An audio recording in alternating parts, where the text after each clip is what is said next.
नमस्कार, मैं पूनम शर्मा और आप देख रहे हैं TN News 24 आवाज जुर्म के खिलाफ। तो चलिए देखते हैं आज की खबर में क्या कुछ है खास। कोसीकला में सोमवार की देर शाम को अखिल भारतीय वैश्व एकता परिषद के तत्वावधान में गंगा के पावन तट हरिद्वार स्थित श्री परमार्थ ज्ञान मंदिर कनखल में आगामी 8 एवं 9 नवंबर 2025 को राष्ट्रीय अधिवेशन एवं अभिनंदन समारोह का भव्य आयोजन किया जाएगा। इस आयोजन को लेकर आज अग्रसेन नगर कोसीकला में एक प्रेस वार्ता आयोजित की गई, जिसमें परिषद के पदाधिकारियों ने कार्यक्रम की रूपरेखा साझा की। कमल किशोर वार्ष्णेय भाजपा नेता तरुण सेठ ने आए हुए सभी अतिथियों का पटका पहनाकर एवं स्मृति चिन्ह देकर स्वागत सम्मान किया। बताया गया कि इस राष्ट्रीय स्तर के अधिवेशन में देश भर से वैश्य समाज के प्रतिनिधि एवं सदस्य बड़ी संख्या में शामिल होंगे। कार्यक्रम में देश के प्रसिद्ध संत महामंडलेश्वर स्वामी हरिहरानंद जी महाराज अपने आशीर्वचन प्रदान करेंगे। मुख्य अतिथि के रूप में श्री रविंद्र जायसवाल, स्टाम्प एवं पंजीकरण मंत्री उत्तर प्रदेश सरकार, और कपिल देव अग्रवाल, कौशल विकास एवं व्यावसायिक प्रशिक्षण विभाग मंत्री उत्तर प्रदेश सरकार, कार्यक्रम में विशेष रूप से उपस्थित रहेंगे। प्रेस वार्ता के दौरान वक्ताओं ने बताया कि परिषद का यह अधिवेशन सामाजिक एकता, संगठन सशक्तिकरण और वैश्विक समाज के हितों के लिए दिशा निर्धारित करने का कार्य करेगा। अंत में पदाधिकारियों ने सभी से इस राष्ट्रीय कार्यक्रम में अधिक से अधिक संख्या में भाग लेने की अपील की। कोसीकला से संवाददाता विष्णु कुमार की रिपोर्ट। आज कोसीकला में मेरे निज निवास पर अखिल भारतीय वैश्य एकता परिषद के राष्ट्रीय अध्यक्ष माननीय डॉक्टर सुमन गुप्ता जी का आगमन हुआ है और समस्त पदाधिकारीगण हैं, मातृशक्ति हैं।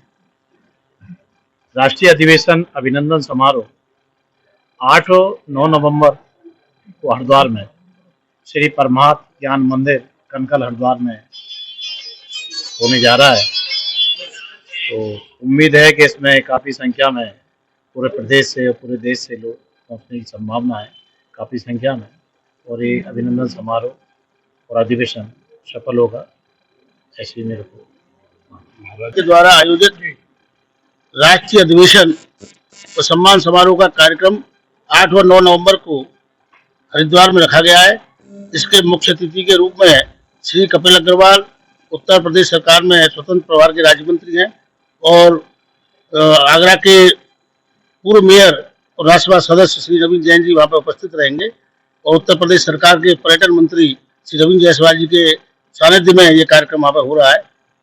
अभी हमारे राष्ट्रीय अध्यक्ष जी ने आप सबको सब बताया, उसी परिप्रेक्ष्य में मथुरा से लगभग 200 लोगों की जाने की संभावना है, जिसमें करीब 150 लोगों का रजिस्ट्रेशन हो चुका है। और मैं सभी अग्रबंधुओं से, सभी वैश्य समाज के लोगों से अनुरोध करूंगा कि इस अधिवेशन में अधिक से अधिक चल करके हमारे राष्ट्रीय अध्यक्ष जी के हाथों को मजबूत करें। धन्यवाद। वैश्य समाज के लोगों की जाने की आज बड़ी खुशी की बात है कि हमारे अखिल भारतीय वैश्य एकता परिषद के हमारे यशस्वी राष्ट्रीय अध्यक्ष जी, जो कि पूरे देश में घूम कर पूरे वैश्य बंधुओं को एकजुट करने का काम करते हैं और समाज की भलाई करने का काम करते हैं, आज यहाँ कोसी में पधारे। हम सभी उनका बहुत बहुत स्वागत करते हैं, अभिनंदन करते हैं।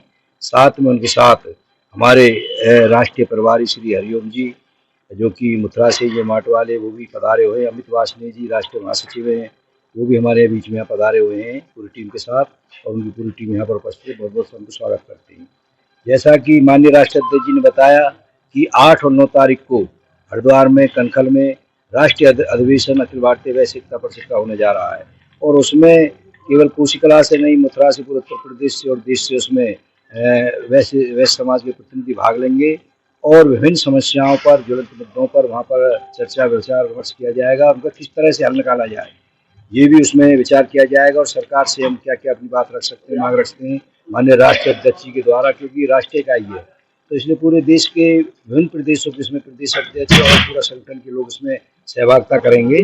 तो पूरे देश की जो भी समस्या है उसको विचार विमर्श किया जाएगा, उनका क्या समाधान सरकार के द्वारा, समाज के द्वारा हम लोग कर सकते हैं, उसके बारे में विचार विमर्श किया जाएगा। तो मेरा तो सभी से निवेदन है कि इसमें ज़्यादा से ज़्यादा संख्या में 8 और 9 तारीख को हरिद्वार कनखल के लिए जाएं। यहाँ से गाड़ियाँ, बसों के द्वारा व्यवस्था की जाएगी, तो सभी लोग उसमें वैश्य समाज के बंधु सहभागिता करें, जिससे, क्योंकि आपको पता है, देखो वैश्य समाज देश के अंदर बहुत बड़ी संख्या के अंदर है, और वैश्य समाज जो देश को आगे बढ़ाने में, उद्योग जगत के रूप में और उद्यमिता के रूप में जो देश को आगे बढ़ाने के लिए काम करता है, तो निश्चित रूप से उससे समाज आगे बढ़ता है, पूरा देश आगे बढ़ता है। और उद्योग धंधे जिस देश के बहुत आगे हो जाएंगे और बहुत आगे बढ़ेगा। वही देश ये बिल्कुल स्पष्ट हो चुका है। नरेंद्र मोदी जी ने भी बोला है और सभी बड़े लोगों ने बोला है, जिस देश के उद्योग धंधे ज़्यादा होंगे और ज़्यादा अच्छी तरह से चलेंगे वो देश जल्दी तरक्की करेगा, आगे जल्दी बढ़ेगा। और उसी लाइन पे हमारा ये देश चल रहा है और उसमें मुख्य रूप से वैश्य समाज की भागीदारी बहुत ज़्यादा अधिक है और उससे भी ज़्यादा और अधिक हो ये सभी। और वैश्य समाज आप लोग जानते हो कि ज़्यादा कर धार्मिक स्वभाव का व्यक्ति होता है, जो भी धर्मादि के काम होते हैं वो वैश्य समाज के द्वारा किए जाते हैं। और आगे देश को बढ़ाने के साथ साथ अपना धनोपार्जन करने के साथ साथ वो धन अच्छी जगह लगे, लोगों की भलाई के लिए लगे, समाज की भलाई के लिए लगे, धर्मार्थ कार्यों में लगे, इसके लिए भी वैश्य समाज बहुत चिंता करता है और हमेशा से सैकड़ों वर्ष ये काम करता चला आ रहा है। तो इसी सभी संदर्भ में चर्चा होगी। और फिर मैं एक बार हमारा यहाँ पे राष्ट्रीय टीम हमारे बीच में आई हुई है, उनका बहुत बहुत तहे दिल से अभिनंदन करते, स्वागत करते, वंदन करते हैं। और मैं उनको आश्वस्त करना चाहता हूँ कि यहाँ से भारी संख्या में लोग वहाँ पहुँचेंगे और उनके जनप्रतिनिधि जो भी वैश्य एकता परिषद के प्रतिनिधि है, हमारे महिलाएं भी जाएंगी, उसमें पुरुष भी जाएंगे, सभी लोग जाएंगे। अखिल भारतीय वैश्य एकता परिषद का राष्ट्रीय अधिवेशन 8 व 9 नवंबर को उत्तराखंड की पवित्र पावन देवतल्य भूमि हरिद्वार की पावन धरती पर गंगा के किनारे श्री परमार्थ ज्ञान मंदिर कनखल में 8 व 9 नवंबर को आयोजित किया गया है।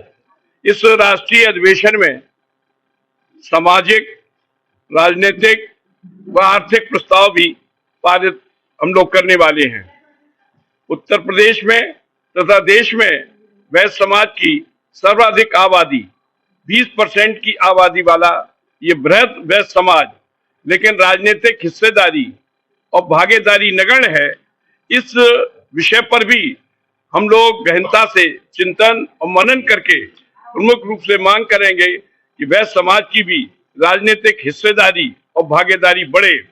विधान परिषद में जिस प्रकार से अध्यापकों के लिए सीटें आरक्षित हैं, उसी आधार पर व्यापारी समाज को जो सरकार के खजाने में सभी प्रकार के टैक्स देते हैं, रोजगार के साधन मुहैया कराते हैं, धार्मिक क्षेत्रों में बढ़ चढ़कर भाग लेते हैं, ऐसे बंधुओं को भी, ऐसे व्यापारी समाज के लोगों को भी 10% सीटें विधान परिषद में आरक्षित की जानी चाहिए तथा अर्ध सरकारी, सरकारी निगमों में भी वैश्य समाज की हिस्सेदारी और भागीदारी हो, उनको भी महत्वपूर्ण स्थान प्राप्त हो। इसके साथ ही अभी केंद्र सरकार के द्वारा जीएसटी में 4 स्लैब के स्थान पर 2 स्लैब किए गए।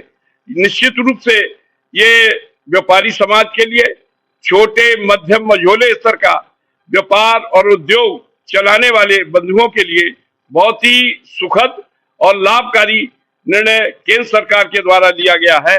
निश्चित रूप से देश के यशस्वी प्रधानमंत्री और वित्त मंत्री बधाई के पात्र हैं।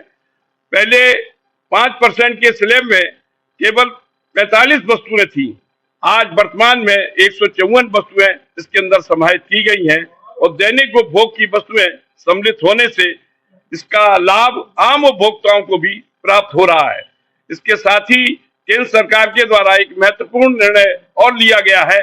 जो पहले ऑनलाइन गेमिंग होता था, जिसमें समाज के नौजवान बंधुओं के बच्चों का भविष्य अंधकार में था, जो कई परिवार के लोगों के बच्चों ने आत्महत्या करने को मजबूर भी हुए हैं ऑनलाइन गेमिंग के आधार पर। अब उस पर जो केंद्र सरकार ने प्रतिबंध लगाया है, निश्चित रूप से बधाई के पात्र हैं, धन्यवाद के पात्र हैं। इसी आधार पर उत्तर प्रदेश की सरकार ने कई महत्वपूर्ण निर्णय लिए गए हैं। उसमें स्टाम्प कर पंजीयन विभाग के द्वारा एक महत्वपूर्ण निर्णय और लिया गया है, जिसके अंतर्गत जो पैतृक संपत्ति का जो बंटवारा पहले नहीं हो पाता था, पहले संपत्ति का 1% लगता था, अब मात्र 10,000 रुपए में ही पैतृक संपत्ति का बंटवारा ऑन द रजिस्टर्ड हो सकेगा, जिससे अनेकों विवाद जो विभिन्न न्यायालयों में चल रहे थे वे समाप्त होंगे और निश्चित रूप से ये कार्य प्रशंसनीय है और परिवारों को जोड़ने का कार्य किया गया है। इसी प्रकार के धार्मिक, आर्थिक हम लोग निर्णय आने वाले कल में लेने वाले हैं तथा हम लोगों की ये एक प्रमुख मांग ये भी है कि जो बसें चलती हैं जो डबल डेकर बसें हैं और जो मॉडिफाई बसें की गई हैं जिनमें अधिक घटनाएं हो रही हैं, इसको तभी रोड पर चलाया जाना चाहिए जबकि उसकी व्यवस्था सुनिश्चित ठीक प्रकार से की जा सके। इन सभी मांगों को लेकर हम लोग इकट्ठे हुए हैं और एक प्रमुख मांग आप सबकी सहमत से रखना चाहते हैं कि हमारे स्वामी प्रेमानंद जी इस ब्रज क्षेत्र के सबसे पवित्र, मैं समझता हूँ इस देश में इस समय वर्तमान समय में स्वामी प्रेमानंद जी का सर्वाधिक मान्यता प्राप्त संतों में से, प्रमुख संतों में से एक प्रमुख संत है। भारत सरकार से मांग है कि उन्हें भारत रत्न की उपाधि से अलंकृत किया जाना चाहिए, जिससे कि उससे उनका गौरव नहीं, हम सबका, पूरे ब्रज क्षेत्र के लोगों का गौरव बढ़ेगा। धन्यवाद।